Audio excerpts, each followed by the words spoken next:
Hello guys, easy to legal law. आज हम देखने वाले हैं एडमिनिस्ट्रेटिव लॉ। तो मैं आपसे एक रिक्वेस्ट करूंगा, ये आप जब हमारी वीडियोस देखेंगे तो आप पूरा कंसेप्ट समझ जाएंगे, लेकिन इस सब्जेक्ट के लिए आपको 2-3 बार रिवीजन करना पड़ेगा so that you don't get jumble with in the concepts. तो स्टार्ट करते हैं। Administrative law. Administrative law is the body of law that governs the activities of administrative agencies of modern welfare state. It's concerned with the organization, power, duties and liabilities of government bodies and the remedies available to individual whose rights have been affected by administrative action. Administrative law क्या है? जो govern करता है administrative agencies को of modern welfare state. तो ये welfare state आपको हर answer में ये वर्ड आना चाहिए आपका।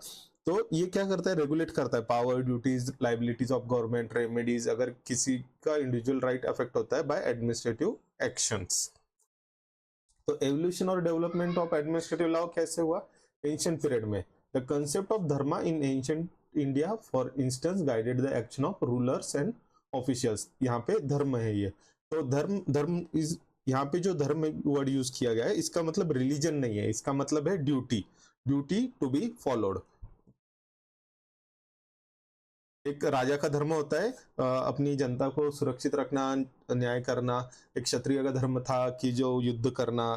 जैसे भी अगर कोई गुरु था तो उसका धर्म था शिष्यों को अच्छी पढ़ाई देना। तो ये धर्म मतलब ड्यूटी है, this is not about religion. तो एंशिएंट पीरियड में धर्म से रेगुलेट होता था administrative law.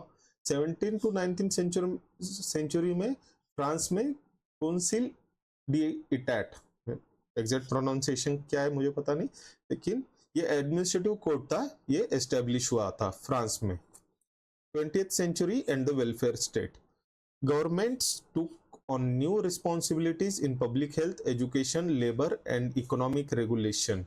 The Administrative Procedure Act of 1946 in the US systemized administrative procedures and provided for judicial review. 20th century में वेलफेयर स्टेट के बारे में सोचा गया। तो गवर्नमेंट ने फोकस किया public health, education, labour, economic regulation में। और यूएस में the Administrative Procedure Act of 1946 लाया गया to systematise administrative procedure and provide for judicial review. तो after post World War two the role of administrative law further expanded with creation of international organization and increase in global regulation. international level पे भी administrative जो थे administrative law वो regulate किए गए so that for welfare of state. अब India the adoption of welfare state model in the constitution and the expansion of government's role in social and economic affairs led to growth of administrative agencies. Indian courts, particularly through the power of judicial review, have played a crucial role in shaping administrative law principles and keeping administrative actions in check. तो जब India ने welfare state का model accept किया तो adapt किया तो constitution में उस तरह के प्रोविजन बनाए जैसे कि सोशल इकोनॉमिकल जो अफेयर रहेंगे एडमिनिस्ट्रेटिव एजेंसीज के वो रेगुलेट किए जाएंगे एडमिनिस्ट्रेटिव लॉ से। और इंडियन कोर्ट्स जो कि उनको एक पावर है जुडिशियल रिव्यू पे रिव्यू का, उन्होंने भी एडमिनिस्ट्रेटिव लॉ के प्रिंसिपल को डेवलप किया है, उन पे चेक एंड बैलेंस रख के। तो अभी हम डेफिनेशन देखेंगे एडमिनिस्ट्रेटिव लॉ की बाय डिफरेंट फिलोसोफर। तो ये आपको एज इट इज याद करना है क्योंकि ये फिलोसोफर की डेफिनेशन है। सबका मीनिंग ऑलमोस्ट सेम ही है, लेकिन कौन से फिलोसोफर ने क्या कहा है ये आपको जंबल नहीं होना चाहिए। इसके लिए आपको ये 2-3 बार रिवीजन करना पड़ेगा। तो एडमिनिस्ट्रेटिव लॉ बाय डाइसी क्या है? The law which determines the organization, powers and duties of administrative authorities. तो यही कहा है डाइसी ने कि लॉ जो डिटरमाइन करेगा ऑर्गेनाइजेशन, पावर और ड्यूटी एडमिनिस्ट्रेटिव अथॉरिटी की। जिनिंग का क्या कहना है? The law relating to administration it determines the organization, powers and duties of administrative authorities. तो वही कहा है जेनिंग ने भी, लॉ रिलेटिंग टू एडमिनिस्ट्रेशन, ये इसमें एडिशन है। It determines organization, power and duties of administrative authorities. Jennings के इसमें एडिशन क्या है, relating to administration. KC Davis ने क्या कहा है, administrative law is the law concerning the powers and procedure of administrative agencies including law governing judicial review of administrative action. तो KC Davis ने इसमें एडिशन में क्या कहा है, including law governing judicial review of administrative action. Administrative law is the law concerning the powers and procedure of administrative agencies, मतलब it is related to power and procedure and along with judicial review of administrative action। Ivor Jennings ने जो simplified वे में कहा था तो ये है, administrative law deals with the powers of authorities and remedies available to citizen against misuse of such power. तो administrative law remedies provide करता है सिटीजन को अगर किसी ने मिसयूज किया ये पावर। तो nature of and scope of administrative law, it is uncodified and judge made, it is largely uncodified and developed through judicial decisions। तो ये स्टेप बाय स्टेप डेवलप हुआ है, जैसे कि जुडिशियल डिसीजंस आते गए, ये एक बार में ही इसको कोडिफाई नहीं किया गया, एक बार में ऐसे बैठ के बनाया नहीं है इसको ऐसे सोच के। तो जैसे जैसे डिसीजंस आते गए कोर्ट के, जैसे जैसे सिचुएशंस क्रिएट हुई वगैरह, तो वैसे वैसे ये लॉ डेवलप हुआ है। Regulatory focus, it primarily focuses on regulating the activities of administrative agencies। जो मेन फोकस है एक्टिविटीज ऑफ एडमिनिस्ट्रेटिव एजेंसीज, उन पे फोकस करना है, रेगुलेट करना है उनको। Closely related to constitutional law, while constitutional law deals with the structure of the state organ, administrative law deals with those organ in motion that is in their day-to-day functioning। तो constitutional law किससे deal करता है, structure of states organ, और administrative law deals with the organs in motion, जो मतलब एक state organ रहते हैं, फिर ऑर्गन के छोटे छोटे जो रहते हैं ऑफिसेस, वो जो उनका रेगुलेशन है ये एडमिनिस्ट्रेटिव लॉ देखता है। Let's see scope of administrative law. Delegated legislation, rules, regulation, bylaws made by the administration under legislative authority। तो उनको डेलीगेटेड लेजिस्लेशन है, जो रूल्स रेगुलेशन बायलॉज मेड बनाए गए हैं लेजिस्लेटिव के अथॉरिटी के अंडर। तो डेलीगेटेड लेजिस्लेशन मतलब जैसे कि एक एक्ट पास किया गया, इस एक्ट थ्रू एक छोटा सा एक कमिटी बनाई गई, तो इस कमिटी को कुछ पावर्स दिए गए और मतलब कुछ रूल्स बनाए गए, रेगुलेशंस बनाए गए, बायलॉज बनाए गए, और ये कैसे फंक्शन करेगी ये बनाए गए, तो ये पावर डेलीगेट की गई है। मेन तो पावर सब कॉन्स्टिट्यूशन में है, कॉन्स्टिट्यूशन से डेलीगेट होके पार्लियामेंट के पास आती है, पार्लियामेंट फिर एक्ट में डेलीगेट करता है, और एक्ट थ्रू फिर से किसी कमीशन या फिर जो कुछ भी रहेगा उसको डेलीगेट की जाती है पावर। तो ये था administrative adjudication.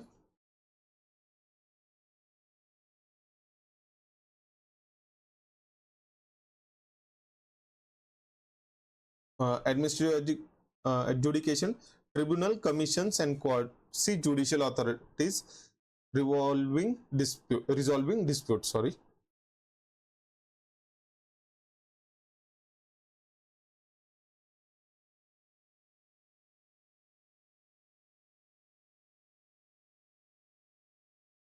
Administrative adjudication, tribunals, commissions, and quasi-judicial authorities resolving dispute. Adjudication किसको कहते हैं, जो कोई डिस्प्यूट का रिजोल्यूशन होता है, मतलब जो अगर कोई डिस्प्यूट है और उसको जो उस पे हियरिंग होती है, जो सुनवाई होती है, उसको एडजुडिकेशन कहते हैं। एडमिनिस्ट्रेटिव एडजुडिकेशन में ट्रिब्यूनल्स आते हैं, कमीशंस आते हैं, क्वासी जुडिशियल अथॉरिटीज आती है resolving dispute. Discretionary powers, rules for proper exercise of discretion and controls against abuse. तो जो डिस्क्रिशनरी पावर्स है उस पे भी कंट्रोल किया जाता है through administrative law. Control mechanism,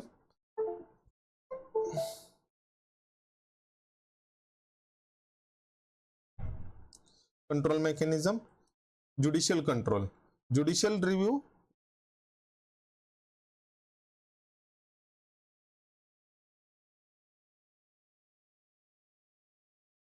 please hold कीजिए। तो technical glitch.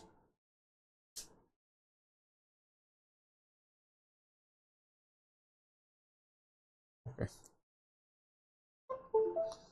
Judicial control, judicial review, natural justice, ultra vires, legitimate expectations. Control mechanism क्या है जो एडमिनिस्ट्रेटिव लॉ को कंट्रोल कर रहे हैं, जैसे कि जुडिशियल कंट्रोल है, लेजिस्लेटिव कंट्रोल है और एग्जीक्यूटिव कंट्रोल है। जुडिशियल कंट्रोल में judicial review, natural justice, ultra vires, legitimate expectations, ये सारे आगे देखने वाले हम। लेजिस्लेटिव कंट्रोल में पार्लियामेंट्री कमिटीज है, क्वेश्चंस है, डिबेट्स है, यहाँ से उसको कंट्रोल किया जाता है। एग्जीक्यूटिव कंट्रोल में ऑडिट होता है, विजिलेंस होता है, ombudsman होता है, लोकपाल, आरटीआई, ये डिफरेंट प्रोविजंस है उसको कंट्रोल करने के मैकेनिज्म में। तो लाइबिलिटी ऑफ स्टेट क्या है यहाँ पे, इनको लाइबिलिटी ऑफ स्टेट कहाँ रहती है, कॉन्ट्रैक्ट में रहती है, टॉर्ट में रहती है, for violation of fundamental of rights. मतलब एडमिनिस्ट्रेटिव लॉ रेगुलेट करता है कि स्टेट की लाइबिलिटी यहाँ होती है कि contracts, torts, violation of fundamental rights. Public servants, service rules, disciplinary proceedings, accountability. Public servant की जो सर्विस रूल्स होते हैं, डिसिप्लिनरी प्रोसीडिंग्स होती है और उनकी अकाउंटेबिलिटी एडमिनिस्ट्रेटिव लॉ देखता है। Relation between constitutional law and administrative law, तो ये इंपॉर्टेंट टॉपिक है। कॉन्स्टिट्यूशनल लॉ के बारे में देखते पहले। Supreme law of the land, हमारे यहाँ जो supreme law of the land है, जो सोर्स ऑफ पावर है, वो कॉन्स्टिट्यूशनल लॉ है। तो supreme law of the land lays down the framework of the state, distribution of powers, fundamental rights and relation between legislature, executive and judiciary। तो constitution हमारा distribution of power करता है, fundamental rights provide करता है, और जो relation है between legislation, executive and judiciary, वो उसके बारे में कॉन्स्टिट्यूशन बताता है। It is primary and superior to other all other law, मतलब ये one of the most superior law, मतलब इसके ऊपर कोई नहीं है, कॉन्स्टिट्यूशन लॉ के ऊपर कोई नहीं है, वो प्राइमरी है एंड मोस्ट सुपीरियर वन है, मतलब जो कोई भी लॉ है वो सब इसके अंडर है। अब administrative law, a branch of public law that deals with power, functions and procedure of administrative authorities। ये ब्रांच है पब्लिक लॉ की जो पावर, फंक्शन और प्रोसीजर ऑफ एडमिनिस्ट्रेटिव अथॉरिटी से डील करता है। Regulates day to day functioning, जो day to day functioning है एग्जीक्यूटिव एंड इंश्योर अकाउंटेबिलिटी, उनकी एग्जीक्यूटिव की जो डे टू डे फंक्शनिंग है और उनकी अकाउंटेबिलिटी इंश्योर करता है। It is subordinate to constitutional law, obviously हमने पहले देखा था कॉन्स्टिट्यूशनल लॉ सुपेरियर है, तो ये तो होगा ही सबॉर्डिनेट कॉन्स्टिट्यूशन लॉ को। तो सबॉर्डिनेशन देखते हैं, वही टॉपिक चल रहा है हमारा, relationship between constitutional law and administrative law. Administrative law operates with in the framework provided by constitutional law, जो फ्रेमवर्क कॉन्स्टिट्यूशन ने प्रोवाइड किए हैं उसी में एडमिनिस्ट्रेटिव लॉ ऑपरेट करता है। If administrative law conflicts with constitutional law, the latter prevails, doctrine of supremacy of constitution.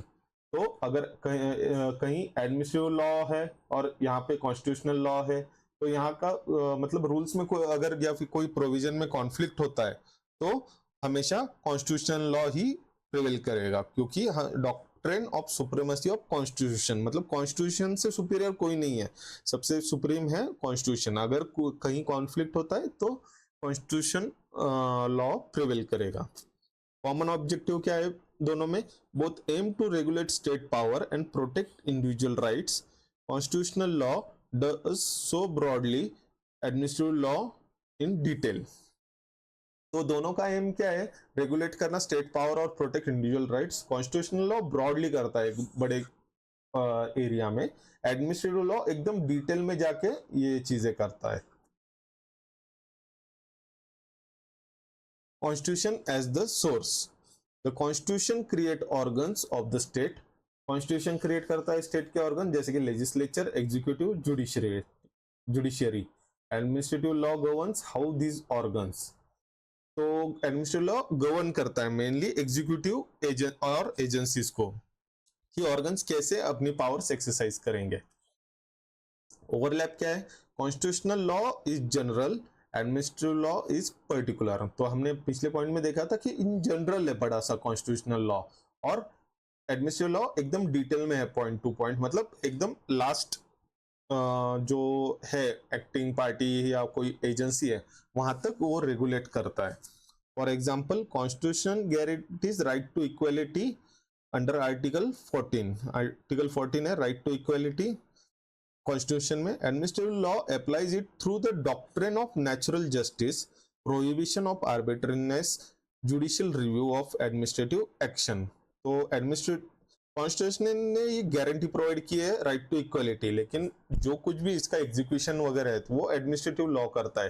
कैसे? Doctrine of natural justice. Natural justice मतलब जो ये जूरिस्प्रूडेंस की थ्योरी है नेचुरल जस्टिस की, जो कि नेचुरल जस्टिस मतलब the justice given in the natural form, तो उसके बारे में है। प्रोहिबिशन ऑफ आर्बिट्रेरीनेस मतलब कोई आर्बिट्रेस नहीं होना चाहिए, एकदम क्लियर और कंफर्म डिसीजन होना चाहिए, ऐसे नहीं उसके दो चार मीनिंग निकले, तो that is prohibition of arbitrariness. Judicial review, अगर आपने कोई एक्शन ली है तो वो कॉन्स्टिट्यूशनली करेक्ट है, लीगल है, तो इसका आप जुडिशियरी रिव्यू ले सकते हो, judicial review of administrative action. तो judicial review rooted in constitutional law article 32, 136 to 26 to 27 in the India applied in administrative law to control delegated legislation, discretionary powers and administrative adjudication। तो ये सारे article है, ये original jurisdiction है जो provide करता है कि कोई भी कॉमन सिटीजन अगर कोई उसके राइट्स वायलेट हुए तो they can directly approach to high court और सुप्रीम कोर्ट रिगार्डिंग द कोई अगर एडमिनिस्ट्रेटिव लॉ के अंडर अगर कोई ब्रीच हुआ है कोई राइट, तो जुडिशियल रिव्यू की उसको अथॉरिटी रहेगी। तो डिफरेंस देखते हैं कॉन्स्टिट्यूशनल लॉ और एडमिनिस्ट्रेटिव लॉ में। ये एक चार्ट बनाया डिस्टिंग्विश बिटवीन का।